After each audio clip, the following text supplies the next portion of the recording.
Assalamualaikum warahmatullahi wabarakatuh. Selamat datang kembali di video saya. Pada video kali ini bagian kedua dalam pembuatan jurnal harian guru atau pembelajaran daring.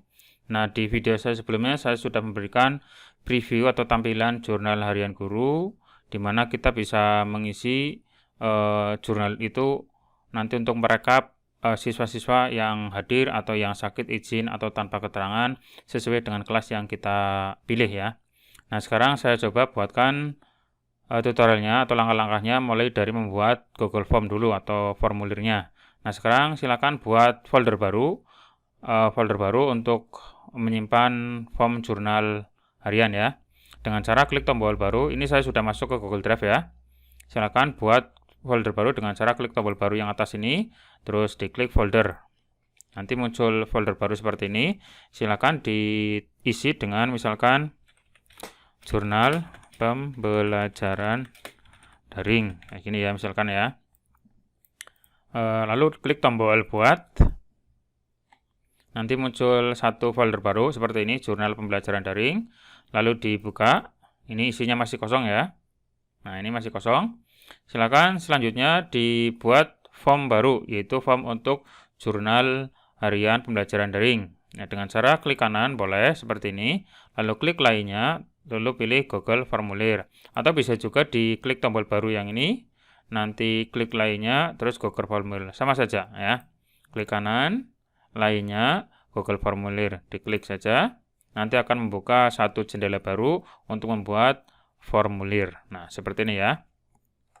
Nah, sekarang kita isi judulnya dulu. Misalkan judulnya adalah Jurnal Pembelajaran Daring, misalkan kayak gini ya. Terus deskripsinya misalkan silahkan isi sesuai dengan kelas yang diajarkan. Nah, seperti ini contoh saja ya. Silahkan deskripsi bisa diedit sendiri. Terus setelah diisi ini, kemudian jangan lupa diklik atasnya formulir tanpa judul, diklik supaya nanti munculnya sama ya. Ini dengan yang ini sama. Oke, kalau sudah, pertanyaannya. Nah, pertanyaan yang pertama kemarin saya sudah membuat, yaitu adalah tanggal pelaksanaan pembelajaran. Nah, silakan dipilih atau ditulis tanggalnya. Tanggal pembelajaran. Nah, seperti ini. Di tanggal pembelajaran jangan lupa dipilih tipenya adalah tanggal ya, tanggal. Jadi, untuk pertanyaan pertama, tanggal pelaksanaannya itu tanggal berapa? Tanggal pembelajarannya. Di sini untuk tipenya adalah tanggal. Terus ini wajib diisi ya, diklik wajib diisinya karena ini untuk tanggal pembelajaran ini wajib untuk merekap tanggalnya itu tanggal berapa. Terus mau dikasih deskripsi ya boleh silakan ataupun enggak masalah. Untuk memberikan deskripsi silakan di bagian menu di sini nanti muncul deskripsi ini ya, diklik saja. Misalkan silakan isi tanggal pelaksanaan pembelajaran. Nah, kayak gini contoh saja ya. Terus berikutnya adalah pertanyaan tentang menanyakan kelas yang diajarkan. Dengan cara klik tombol plus yang sebelah kanan, tambahkan pertanyaan. Nanti muncul pertanyaan baru seperti ini. Tulis kelas yang diajarkan atau kelas saja.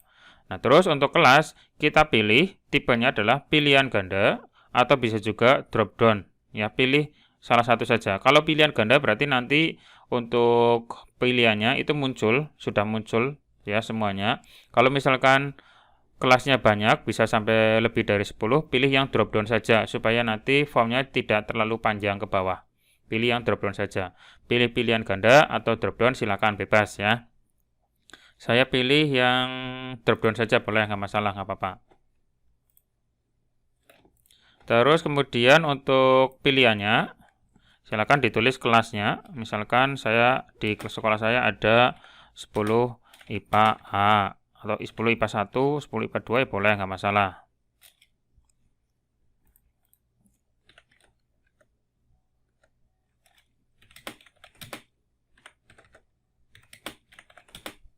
Nah, seperti ini. Terus dilanjutkan kelas 11, kelas 12 boleh, silakan ya. Dilanjutkan saja. Terus di sini dipilih wajib diisi juga karena nanti guru wajib mengisi kelas yang diajarkan.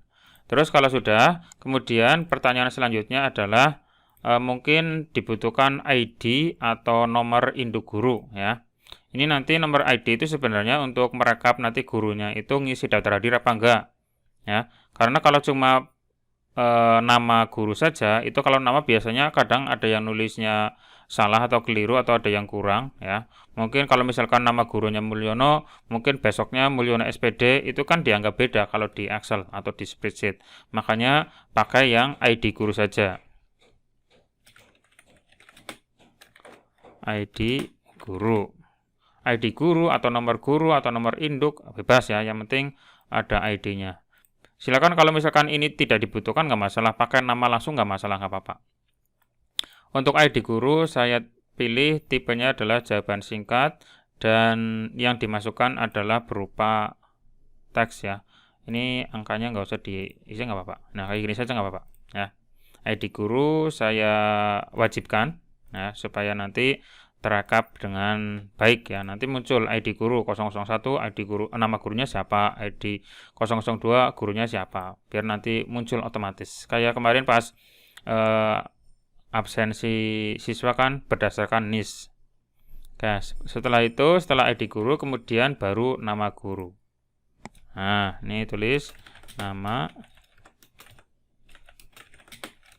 guru. Nah, di sini untuk nama guru jawaban singkat, oke. Terus wajib diisi juga. Nah, nama guru silakan ini berarti kan tulis manual ya, karena jawaban singkat. Berarti nama gurunya misalkan Mulyono, atau mungkin besoknya lagi Mulyono SPD, mungkin besoknya lagi Mulyono S spasi PD, bisa saja kan. Tapi itu beda-beda, dianggap beda. Tapi kalau ID guru harus sama ya, harus sama. Terus berikutnya setelah nama guru kemudian mata pelajaran atau mapel. Mata pelajaran yang diampu ya, atau yang diajarkan. Untuk mata pelajaran silakan boleh pilihan ganda juga, boleh drop down juga, bebas ya. Misalkan kalau banyak ya pilihnya yang drop down saja supaya nanti nggak terlalu panjang. Terus kalau misalkan sedikit ya pilihan ganda saja. Nah kalau pilihan ganda nanti munculnya nanti untuk pilihannya muncul semua. Misalkan mata pelajarannya matematika, bahasa Indonesia, terus bahasa Inggris, dan seterusnya ya. Ini bisa ditambahkan. Terus karena mungkin kalau di tingkat SMA mungkin banyak mapelnya, atau mungkin malah kita yang tidak bisa nulis semuanya, silakan diklik tombol tambahkan lainnya, biar nanti guru itu bisa menulis manual mapel yang diajarkan. Misalkan tidak ada di pilihan di sini, ya boleh. Tambahkan lainnya itu nanti berarti guru bisa menulis manual nama mapel yang diajarkan, bisa saja ya. Terus ini wajib diisi juga. Terus setelah mata pelajaran kemudian materi atau KD yang diajarkan. Nah kita tambahkan pertanyaan lagi. Materi atau KD yang diajarkan, atau KD saja nggak masalah. Nah di sini pakai yang jawaban singkat, terus wajib diisi juga. Setelah materi kemudian uraian pembelajaran. Nah pembelajarannya teknisnya kayak apa? Apakah menggunakan Google Form atau Google Classroom atau yang apa? Silakan nanti di bagian uraian. Ini wajib diisi juga. Dikasih deskripsi supaya nanti guru itu gampang ngisinya ya. Tulis kegiatan yang dilakukan, tugas yang diberikan, dan waktu pengumpulan tugas ya. Boleh ya, untuk deskripsi silakan bisa diedit sendiri. Nah ini adalah untuk bagian depan jurnal pembelajaran daringnya. Nah terus selanjutnya setelah ini kita buat halaman baru. Jadi setelah muncul halaman ini ada tanggal pembelajaran, ada kelas, ada ID, ada uraian pembelajaran. Nanti selanjutnya adalah mengisi atau menyeklis kehadiran siswa, apakah hadir, izin, alfa, tanpa keterangan. Nah kita buat di halaman berikutnya, karena nanti untuk checklist kehadiran nanti berdasarkan kelas yang dipilih ya. Misalkan kelasnya di sini ada 3, ya berarti nanti halaman berikutnya ada 3 kelas ya, atau di sini kalau misalkan ada 5 ya berarti 5 kelas tambahkan. Nah, untuk menambahkan halaman, kita pastikan klik pertanyaan yang terakhir ya di sini ya, di urian pembelajaran. Jangan diklik di sini, jangan diklik di materi KD. Ini kan yang diklik materi KD. Kita klik atau pilih urian pembelajaran yang di sini. Kemudian kita tambahkan halaman dengan cara klik tombol yang bentuknya sama dengan di sini, tambahkan bagian atau halaman ya namanya.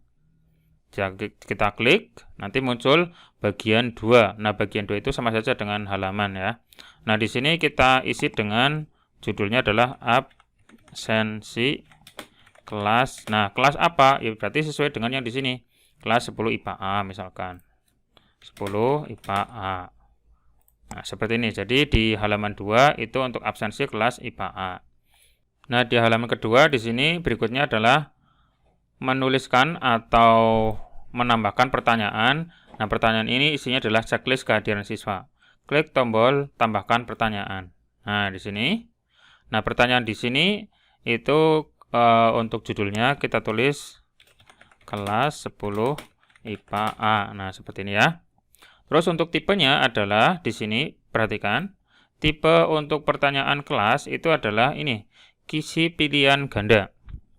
Kisi pilihan ganda ini nanti munculnya adalah nama siswa berikut dengan keterangannya apakah hadir atau izin tanpa keterangan atau sakit.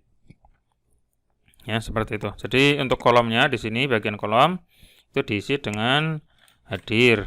Jadi nanti kita bisa memilih apakah siswa itu hadir atau sakit atau izin atau tanpa keterangan. Nah, kalau kisi pilihan ganda ya, kalau kisi pilihan ganda itu hanya bisa memilih salah satu saja. Bisa dihadir, bisa sakit, izin atau tanpa keterangan. Hanya memilih salah satu. Tapi kalau misalkan petak kotak centang berarti kita bisa milih 2 atau mungkin semuanya. Nah, makanya kita pilih yang kisi pilihan ganda saja supaya hanya bisa memilih cukup salah satu saja. Terus di bagian baris di sini kita isi dengan nama siswa. Nah, nama siswa kelas 10 IPA A. Nah, untuk nama siswa bisa ketik manual, kita tulis siswa 1, siswa 2, siswa 3 boleh, atau bisa juga kita kopikan dari database di Excel ataupun dari spreadsheet yang lain juga bisa. Misalkan saya punya database seperti ini, ada nama kelas 10 IPA A, kita blok untuk namanya dari siswa pertama sampai siswa terakhir seperti ini. Lalu saya kopikan atau salin ya. Lalu saya tempelkan di sini di baris pertama. Maka otomatis untuk baris kedua dan seterusnya akan menambah dengan sendirinya. Saya klik kanan, paste seperti ini. Maka otomatis menyesuaikan. Nah, ini kan Adnan, Agni, ini kan sama dengan yang ini. Adnan, Agni, otomatis ya. Jadi kita tidak perlu nulis manual satu persatu sampai siswa terakhir ya. Kayak seperti itu ya. Untuk kolom hadir, sakit, izin tanpa keterangan. Tipenya adalah kisi pilihan ganda. Jangan sampai salah ya. Oke, ini bagian kedua adalah 10 IPA A. Kemudian setelah itu kita masukkan database nama siswa kelas 10 IPA B dengan cara kita klik pertanyaan yang terakhir. Pertanyaan yang terakhir adalah yang ini, yang kelas 10 IPA A, diklik di sini. Lalu kita tambahkan halaman baru. Halaman baru untuk kelas 10 IPA B dengan cara di sini tambahkan bagian. Nanti muncul bagian 3. Nah, di sini. Nah, di sini silakan tulis yaitu absensi kelas 10 IPA B. Nah, seperti ini. IPA B. Nah, ini kan untuk kelas 10 IPA B. Terus kita tambahkan pertanyaan. Nah, pertanyaannya adalah kelas 10 IPA B. Nah, kayak gini. Kelas 10 IPA B. Terus tipenya kayak tadi sama, jangan lupa kisi pilihan ganda. Terus untuk kolomnya diisi dengan hadir, terus sakit, izin, tanpa keterangan. Nah, seperti ini ya. Tulis manual. Nah, untuk nama siswanya, nama siswa kelas 10 IPA B tinggal kopas dari database, bisa dari Excel atau dari spreadsheet yang lain. Saya kopikan dari spreadsheet kelas 10 IPA B, saya klik kanan, salin, lalu saya paste di baris pertama. Klik kanan, paste, maka otomatis muncul. Nah, seperti ini. Ini adalah kelas 10 IPA B. Ya, terus selanjutnya kita tambahkan halaman berikutnya. Karena saya punya 3 kelas ya, berarti sampai 3 halaman berikutnya ya. Saya klik pertanyaan yang terakhir, terus saya tambahkan bagian yang tanda sama dengan seperti ini. Nanti muncul bagian keempat. Nah, ini judulnya ditulis. Judulnya tadi absensi kelas 10 IPA. Sekarang yang C ya, 10 IPA C ya. Nah, seperti ini. Terus tambahkan pertanyaan kelas 10 IPA C. Nah, terus tipenya adalah kisi pilihan ganda. Jangan lupa ya, kisi pilihan ganda. Terus kolomnya diisi dengan hadir, izin, hadir, sakit ya.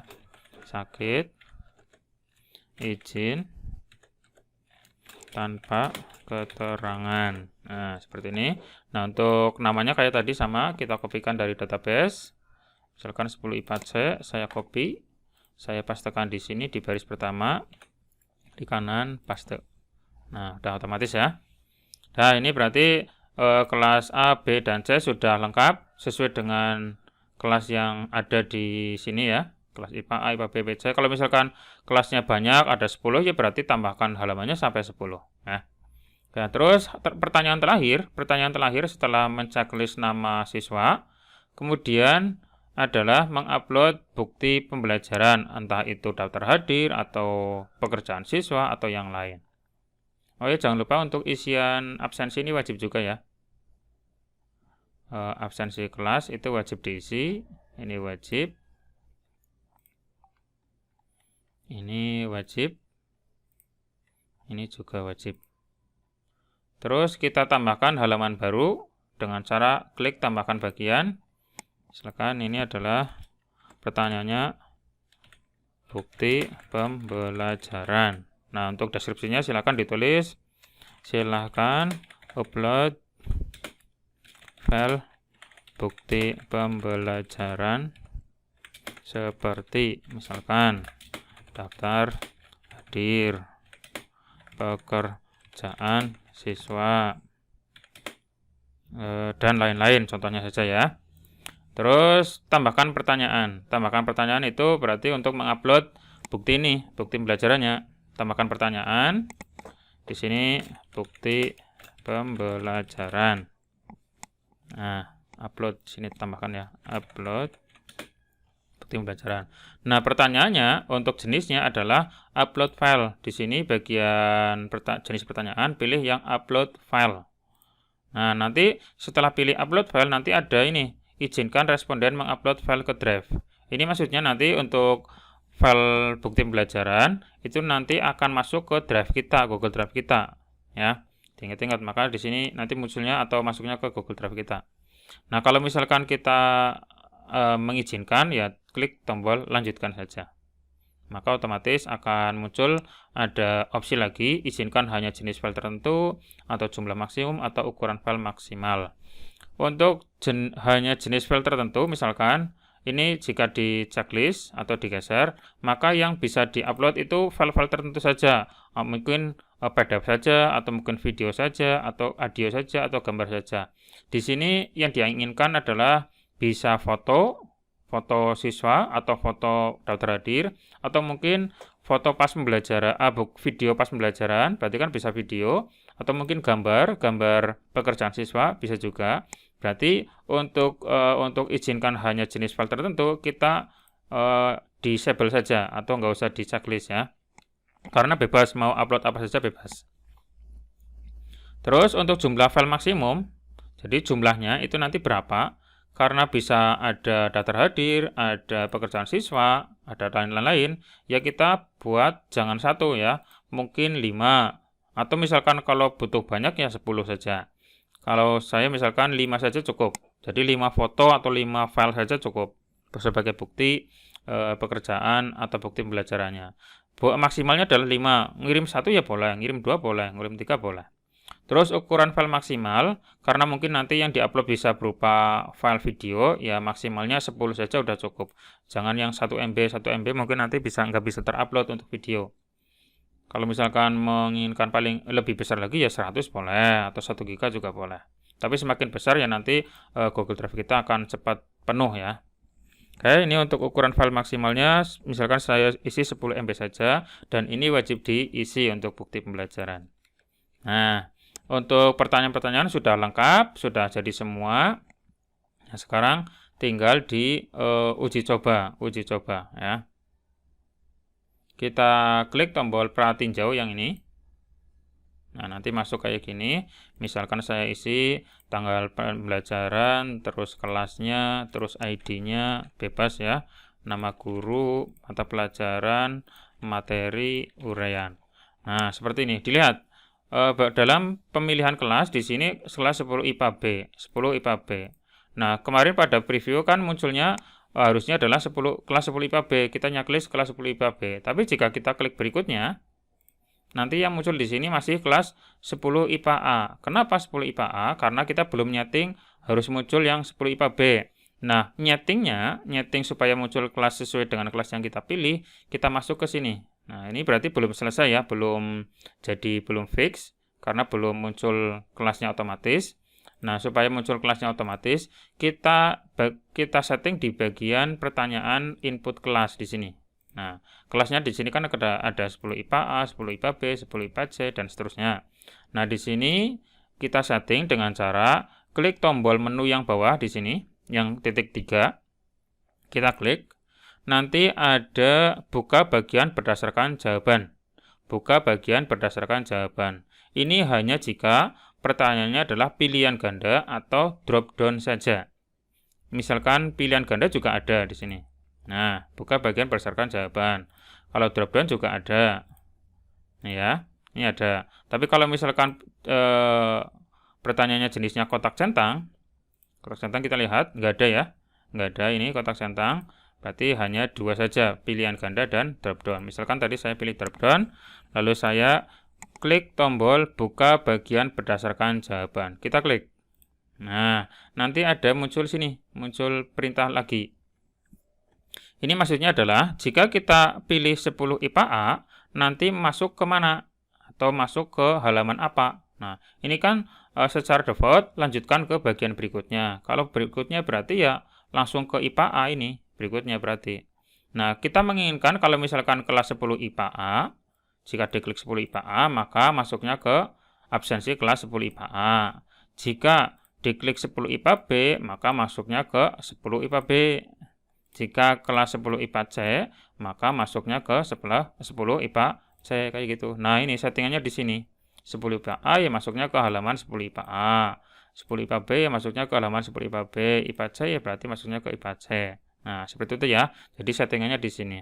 Terus berikutnya settingannya adalah gini. Di bagian absensi di sini setelah mengisi kelas 10 IPA A, nanti di bagian bawah di sini ada ini. Lanjutkan ke bagian berikutnya. Harusnya kan setelah nyaklis siswa kelas 10 IPA A, nanti langsung menuju ke upload bukti pembelajaran, bukan ke 10 IPA B. Kalau misalkan lanjut ke bagian berikutnya, berarti masuk ke 10 IPA B. Nah, kita menginginkan supaya lanjut ke upload bukti pembelajaran. Nah, supaya langsung masuk ke halaman yang terakhir atau upload bukti pembelajaran yang di sini ya, langsung masuk ke sini, maka kita di bagian absensi kelas 10 IPA A, IPA B, IPA C, kita setting lanjut ke, nah di sini, lanjut ke ini, bukti pembelajaran. Buka bagian 5, bukti pembelajaran. Jadi setelah ngisi kelas 10 IPA A, maka lanjut ke upload bukti pembelajarannya ya. Misalkan kelas 10 IPA A dipilih, maka masuk ke kelas 10 IPA A. Setelah ngisi kelas 10 IPA A, kemudian langsung ke bukti pembelajaran. Gitu ya. Begitu juga kalau misalkan dipilih kelas 10 IPA B. Jika sudah di checklist, maka lanjut ke bukti pembelajaran lagi. Sama ya. Jangan ke lanjut berikutnya. Kalau berikutnya ya berarti 10 IPA B, IPA B, IPA C diisi semua harusnya. Nah, di bagian keempat juga sama, langsung ke bukti pembelajaran. Nah, seperti itu ya. Nah, ini berarti sudah lengkap ini. Sekarang saya coba ngisi untuk bukti jurnalnya ini, jurnalnya. dengan cara klik pratinjau lagi, lalu saya isi. Misalkan saya isi asal saja, misalkan ini kelas yang saya pilih adalah 10 IPA ya. Dilihat di sini yang saya isi adalah 10 IPA. ID guru saya isi bebas, nama guru bebas, matematika misalkan, materi misalkan diisi bebas, uraian bebas. Nah, ini dilihat 10 IPA C, yang dipilih adalah 10 IPA C. Kita lihat jika diklik berikutnya apakah masuk ke 10 IPA C. Nah, ini kan masuk 10 IPA C, padahal 10 IPA C itu di halaman terakhir untuk kelasnya ya. Nah, ini tinggal memilih apakah hadir, apakah sakit, apakah izin, itu bisa. Ya, ini hanya yang bisa pilih hanya satu saja, nggak bisa dua-duanya. Nggak bisa hadir sekaligus sakit itu nggak bisa. Nah, makanya pakai yang pilihan ganda saja. Nah, ini di klik manual satu persatu, apakah hadir, izin, atau tanpa keterangan, ini harus di checklist. Nah, kalau sudah di checklist seperti ini atau ditandai, kemudian klik berikutnya. Nah, untuk berikutnya ini berarti harusnya masuk ke upload bukti pembelajaran. Nah, kita klik. Nah, di sini kan bukti pembelajaran. Nah, silakan diklik upload bukti pembelajarannya. Silakan dipilih dari file kita atau komputer kita atau HP kita kalau misalkan menggunakan HP ya. Misalkan saja seperti ini ya. Ini contoh saja. Nanti bisa beberapa file, bisa tambahkan lagi, bebas ya. Nah, seperti ini misalkan ada 2 atau 3 file bisa bebas. Tadi kan kita nyetingnya ada 5 file yang bisa diupload. Kalau sudah, silakan diklik upload. Nanti tunggu sampai proses upload selesai. Kalau sudah, nanti muncul di sini, lalu klik tombol kirim. Nah, seperti ini. Tanggapan sudah direkam. Oh ya, jangan lupa di sini setelah ngisi dikasih kata penutup ya boleh. Misalkan masuk ke halaman setting, setelan, ya, masuk setelan, terus presentasi, terus tampilkan link untuk menyerahkan tanggapan lain boleh ditampilkan. Di sini misalkan ucapannya terima kasih telah mengisi jurnal harian ini. Nah, seperti itu ya. Untuk umumnya nggak masalah, ini biarin aja. Untuk kuis ya juga biarin saja. Kalau sudah simpan. Nah, seperti itu sudah ya. Terus supaya masuk ke database spreadsheet, nanti kita bisa mendownload respon-respon yang ada. Kita bisa klik tombol respon di sini. Nanti respon itu berarti muncul siapa saja yang sudah ngisi. Nah, untuk masuk ke database-nya, silakan diklik tombol yang warna hijau ini, membuat spreadsheet. Jadi nanti untuk isian yang sudah masuk atau respon yang sudah masuk, nanti ada di bagian spreadsheet dan kita bisa download dalam bentuk file Excel. Klik tombol membuat spreadsheet, lalu untuk judulnya atau namanya, mau diedit boleh, mau kayak gini juga nggak apa-apa. Kayak gini saja nggak apa-apa. Klik tombol buat, nanti akan muncul satu halaman baru. Nah, ini adalah isinya tentang atau isinya adalah file respon dari guru-guru yang mengisi tadi jurnal ya. Nah, ini kan ada hadir tanpa keterangan, kan lengkap. Nah, seperti itu ya. Nah, silakan bisa dicoba dipraktekkan sendiri untuk membuat jurnal harian pembelajaran ini. Silakan bagi Bapak Ibu yang masih bingung, silakan bisa langsung ditanyakan di kolom komentar di bawah ini. Bagi Bapak Ibu yang mau mencoba mengisi jurnal harian dari saya ini, silakan dicek saja di kolom deskripsi video ini. Terima kasih telah menonton video dari saya dan semoga bermanfaat. Sampai ketemu lagi di video saya berikutnya untuk pembuatan jurnal harian. Cukup sekian. Assalamualaikum warahmatullahi wabarakatuh.